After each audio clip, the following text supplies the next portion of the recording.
Hi, and welcome to Quilting with Lori. My name is Lori Dickman. This week I've been working on some charity quilts. Our guild here in Rockford does donate many quilts to the neonatal units here in different hospitals in the Rockford area, and we also donate quilts to a number of other organizations. But I'm specifically working on charity quilts for babies this week, and I have a couple of them I want to share with you. I do have some patterns I'll be putting out on my website. You'll see those in my store coming up here real soon, and I just wanted to share with you how to make one of my baby quilt patterns. It's the beach ball pattern, and we're going to actually make those beach balls using our crumb fabric.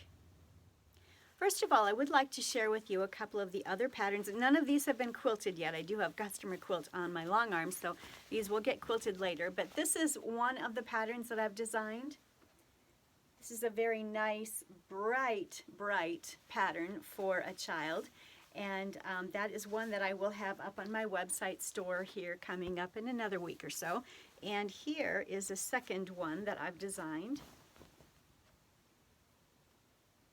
Super simple patterns. This is more of a softer palette there for maybe a little girl.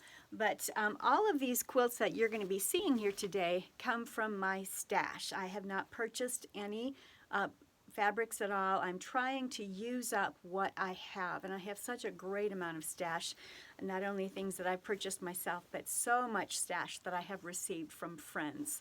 And so it's important that I use this and create some wonderful quilts. And now this is the quilt that I'm going to be sharing with you today how to make. This is my beach ball quilt, and these little balls here are made using my crumb fabric. So I'm going to take you through step by step on how to make those beach balls, and there's other options in the pattern itself. In fact, let me show you very quickly. This is an overview of the pattern. It's a very simple pattern. The pattern will come with templates, so you can make the beach ball with actual fabric that you purchase from your yardage or pull from your yardage, or you can simply use the round template, which is what I've used, to create the crumb fabric beach balls. So you can either make the beach ball with the three elements and applique it together from yardage or from scraps that you pull from your stash, or you can just make the crumbs, the crumb balls, whatever you like to do. This is your quilt. Have fun with it. There's so much that you can do. But now I'm going to take you step by step on how to proceed through this pattern. Very simple and a lot of fun, and I love using up my crumbs. I have a total of 8 of the beach balls that I'm going to make for this quilt, and I'm not sure yet if I'm going to make full beach balls, just a great big circle, or if I'm going to make the portions as I've shown you here on the template.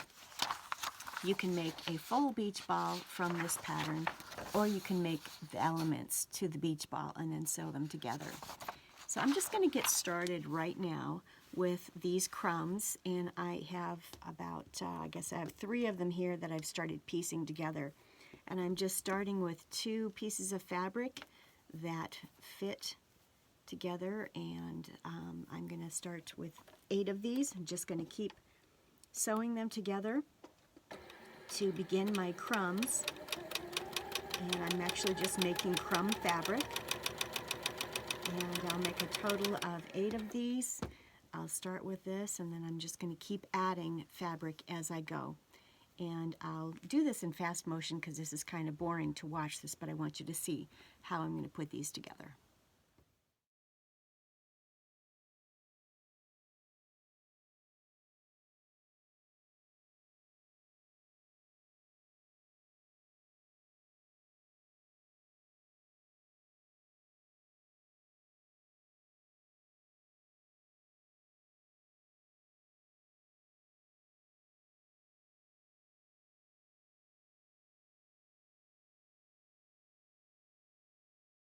So the crumbs that I'm starting with here are smaller crumbs, as you saw when I was putting these 8 sections together. I had a hard time finding something that was long enough, so I'm going to have to go back to my box there and grab crumbs that are actually longer.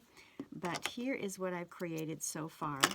And before I sew the next one on, I do a finger press. I do think I'm going to take these all to the ironing board right now and I'm going to press them all nice and flat so that they lay nicely.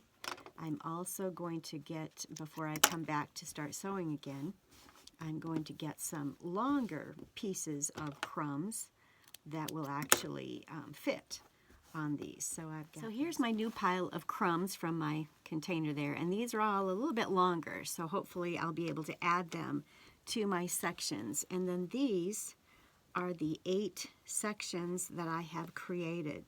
These are the 8 crumb fabric pieces, and they're all very wonky, very unusual, but that's good. That's what I'm looking for. So now what I'm simply going to do is start adding something to each one of these. So let's just, I'm not being fussy, I'm just picking up something and adding to it. So I'm going to go ahead and place this fabric here. Make sure as you're sewing that you're keeping everything in completely straight lines. You can always cut off the excess. As a matter of fact, that was something I wanted to share with you. As you go through here, let me grab my scissors. I am going to simply cut off some of this excess so that I just have plain, just simple 1/4 inch seam allowances under each, because I don't need all of that extra fabric. So I'm cutting away bulk from the underneath seam allowance. That one is good, that one is good, that one is good, that one is good. Okay, so these are all fine. Now let's get back to what I was doing here. I think I had started on this one. All right, so I'm going to just stitch from the top down. Make sure all of your stitching lines are perfectly straight as you're going through this. And let me get started here. And I'm doing this in assembly line, or just one right after the other. Chain stitching, it's called, assembly line. All right, let's put this here. That'll work, so I'm going to make a stitching line right there.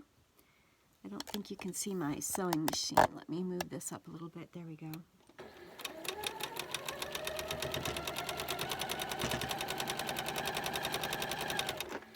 So there are 2 of them. Now let's find something for this piece right here. We'll go with blue. We'll go with this one right here. I'm going to sew a straight line, as some of the excess will be cut away. So I don't want my seam allowances to have more than 1/4 inch fabric in there for the seam allowance. All right, what do we have here? Let's do this. Now, there's a lot of strange wonkiness there, so what I'm going to do is just start a seam allowance and go straight down, and a lot of that excess is simply going to be cut away.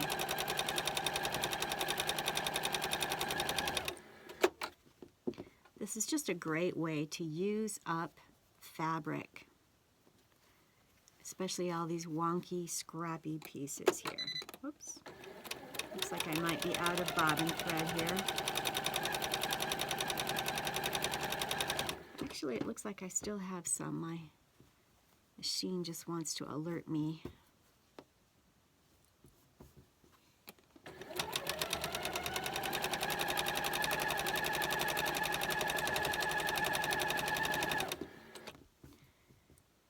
And here we go. You know, I think I'm going to put this over here, and I'll be cutting all that excess off.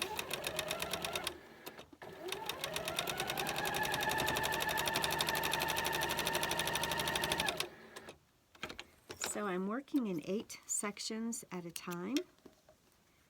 Before I take this to the iron, I'm going to trim away excess fabric in the seam allowances.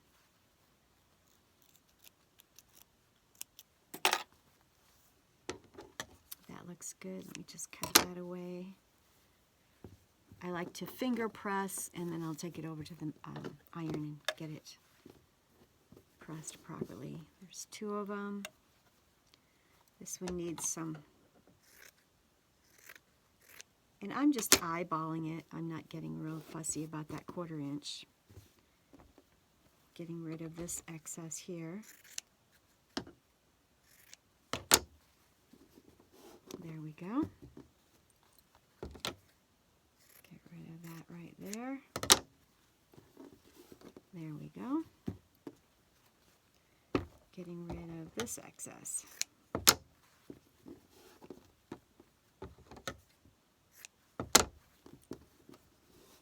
All right, so these are 8 crumb fabric sections that I have put together. I'm going to go iron them. I'll be back. So I'm looking for pieces of fabric that have a 6.5 inch circle, or enough fabric to cut out a 6.5 inch circle. This one works beautifully. And what I'm doing with some of these leftover pieces here, they're not quite long enough to extend across the crumb fabric that I've made.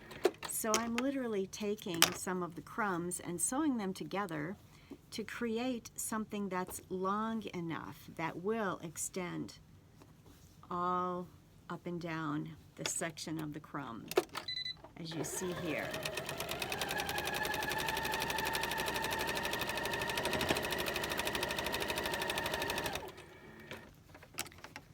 Oh, it looks like something got stuck there. Here we go. All right, so now that these 2 pieces were sewn together in order to be long enough to be sewn to the side of that crumb fabric. And I'm going to trim away this excess fabric, which we don't need in the seam allowance. And now I need something that's long enough here so I can have a 6.5 inch circle. Let me see, what can I use here? Let's use this with this. I'm going to sew these together.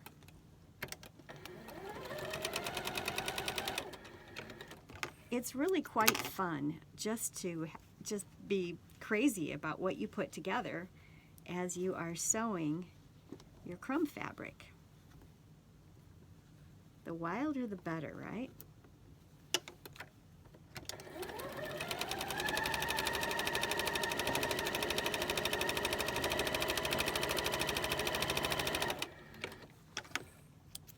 All right, so that helps it there. Let me get rid of this excess fabric in the seam allowances. And this tiny stuff here can be used for stuffing in a pet pillow. There's a number of different, you can use it for confetti quilting. All right, now this is just about enough, excuse me, for a 6.5 inch circle. I think I'm going to add one more piece right there. And I apologize if you hear Bailey snoring. She's laying behind me here, relaxing. She follows me around the house and plops down wherever I am and promptly goes to sleep. All right, now this is going to be large enough for my 6.5 inch circle template. And I'm going to do this with all 8 sections. I'm going to make them big enough so that I can cut the 8.5 inch circle. And I'm going to probably fuse these circles onto my fabric, my background fabric. So here is the pattern, and this pattern will be out on my website here. I'll have that available for you, and I'll have a link below in the description box for this pattern. But I've chosen a number of different fabrics. The pattern itself just calls for a light background on which you'll applique the beach balls. And then it calls for yellow, blue, and red, but you can substitute any colors you want as you see what I've done here. This is going to be my light background for appliquing the beach balls onto. I have pulled fabrics from my stash. All of this is from my fabric stash here. I've just gone to my bins and pulled some fun fabrics. I'm going to use these reds and the blues, I think, for these sashing and cornerstones. I'm going to use the orange and green for these inside borders, and this print fabric will be the outside border. And of course, you can make this quilt larger. You can simply add more blocks or just make your borders wider as you're working through this. So it's an easy way to make the quilt larger if you like. This one will finish out as the instructions show here at 50 inches by 50 inches square.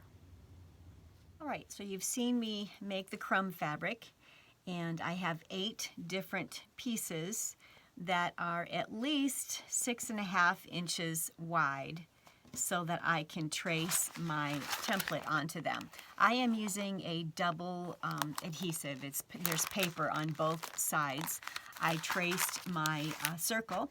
I've got 3 of them on this particular this is a Steam Seam Light 2, and you can use Heat and Bond. I just use a light one. It's just a nicer adhesive, I believe, it is when you're using a light or a sheer.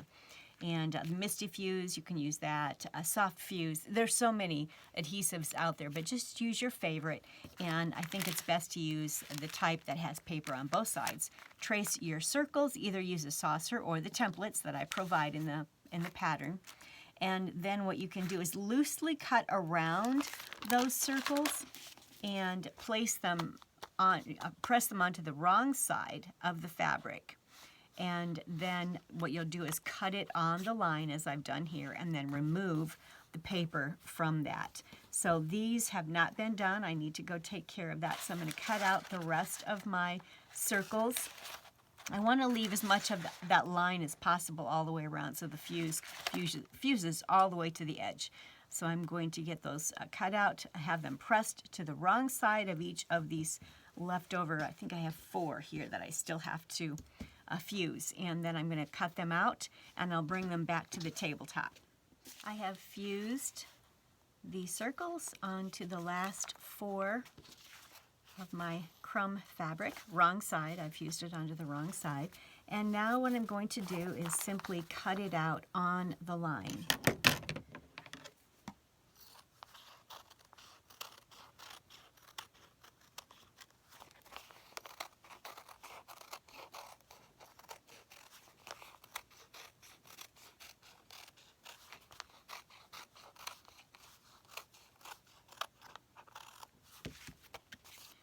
Next, what I've done is cut out my 8.5-inch background squares on which I will be appliquing all of these little beach balls.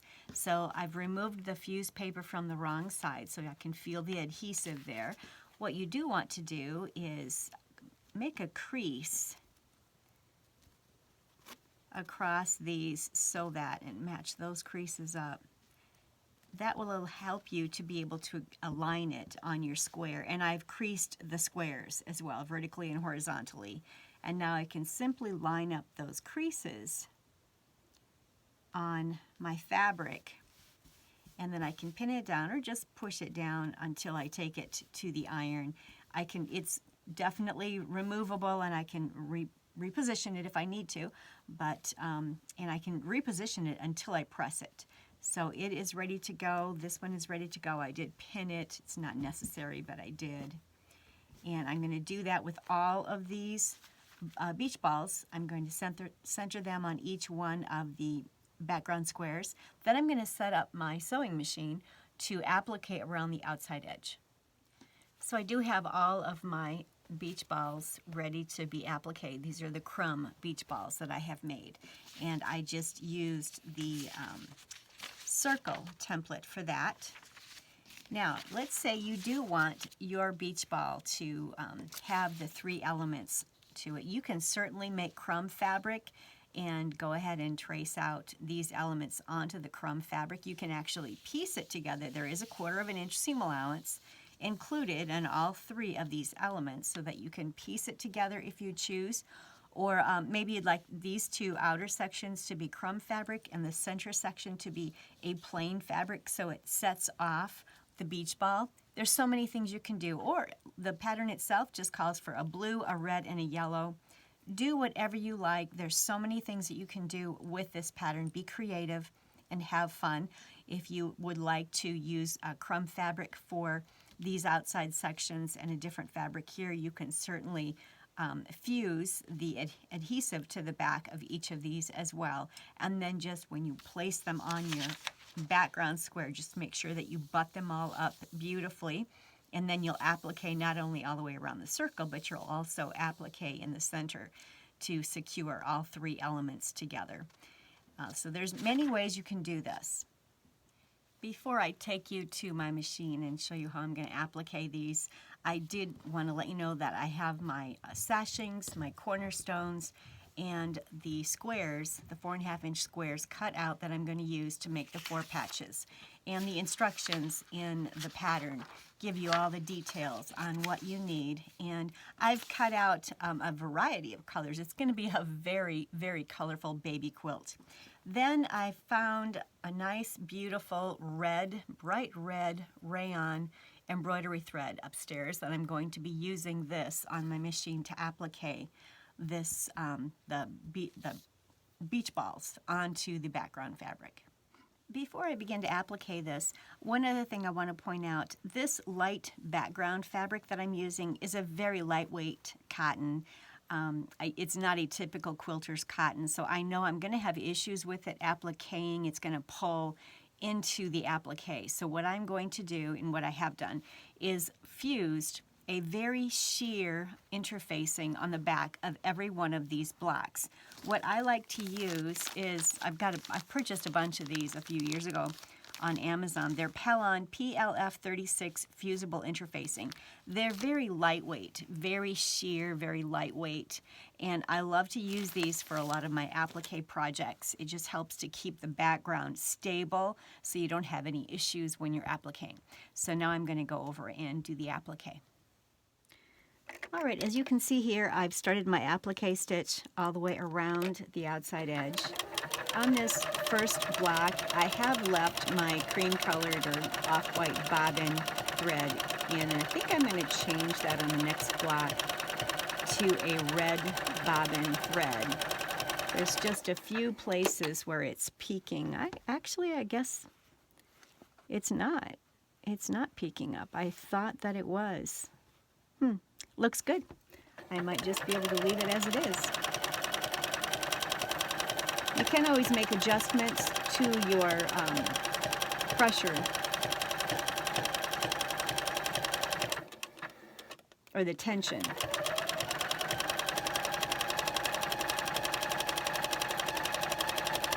There's a spot on my presser foot that I am following as I am guiding my block around.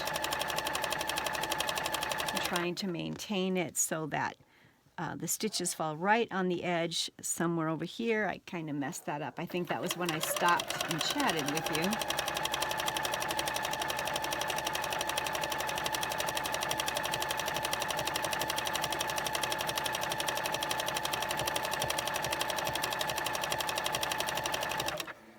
There's a piece of fuzz.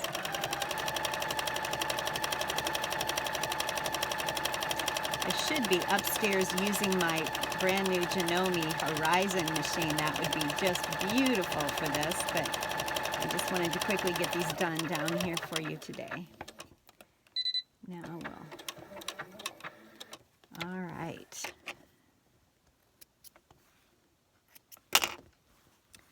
Not too bad. This is where I was chatting with you and I kind of went off. I'll have to fix that. And the tension looks good, so that's what I'm going to do for all of the blocks, is just applique them with a simple blanket stitch. I have my 4.5-inch blocks laid out here, my squares, and I'm making 8 of these 4-patch blocks that are on the pattern. I guess you can't see the pattern I've got. I'm going to make 8 of these, and instead of red and blue, I'm using the orange and the green and my background fabric. So that's what I'm going to do. Now, to make each of these, I want to do them in chain stitching. So I've laid the green with the light background together here, and I've laid the light background with the orange here. And I'm simply going to stitch them together in this fashion. I'll chain stitch them. And I'll show you what I mean here. And I'll continue working on down the line, but my goal is to literally stitch them like this. So it is now a 4-patch. And I can finger press those, fold it together, and stitch it together, and I've got the actual 4-patch already finished.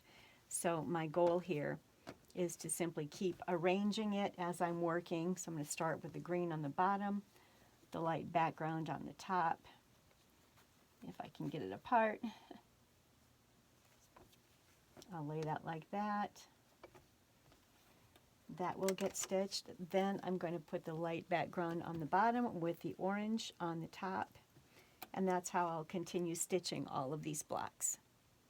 I've just finished stitching these. I'm going to open them up and take them to the iron and get them pressed. They all need to be squared up to 8.5 inches. Then I can start putting together the rows, and that would be the sashing rows as well as the block rows. Each of the block rows will be sashed with a red sashing, and then the sashing rows will be the red sashing with the blue cornerstones. So let me get these pressed and I'll take you to the tabletop. I've laid out the top 2 rows with a sashing row for you. My table isn't really quite large enough, but you'll just follow the pattern as you lay it out. So this was the top row, which for me this is the top. It looks like the bottom for you. But we have the crumb fabric balls on the opposite sides, and then we have the 2 4 patches in the center. And notice how I've turned them, I've oriented them so that the oranges are in the center. And you don't have to do that. You can follow the pattern or you can create your own design. It's totally up to you. Then the next row, there's a sash between each of these blocks, and then there's a sash row, which includes the sash and the cornerstone, so that's the next row, and then another row of blocks with a sash in between them. And you'll just make 4 rows using your crumb blocks and your 4 patches with sashings in between, and you will make 3 rows of the sashing. Thanks so much for stopping by my channel today to see how I put the crumb quilt stash together. I definitely just used stash fabric and crumb fabric from everything that I had here. I didn't go out and purchase anything for this quilt. It's just a great one to use up scrap stash. And it's a wonderful crumb stash charity quilt. Many of us in guilds do often provide quilts for different charities in our communities. And this one will be going to the hospital, to the NIC unit and neo-NIC unit. So I'm really excited to be able to get this finished and get this taken to my next guild meeting where I can present it as a generosity or a charity quilt. Don't forget, I do have a link below for the pattern if you'd like to purchase the pattern. This is out on my website. Very simple one and so many different options for you as you're creating this quilt. Thanks so much again for stopping by my channel. If you do like the content that I provide, please don't forget to like and subscribe and share my videos with your friends, with your quilt guilds, and with others. That does help my channel to grow, and I appreciate that so much. Thanks so much, and until next time, have a wonderful week and happy quilting.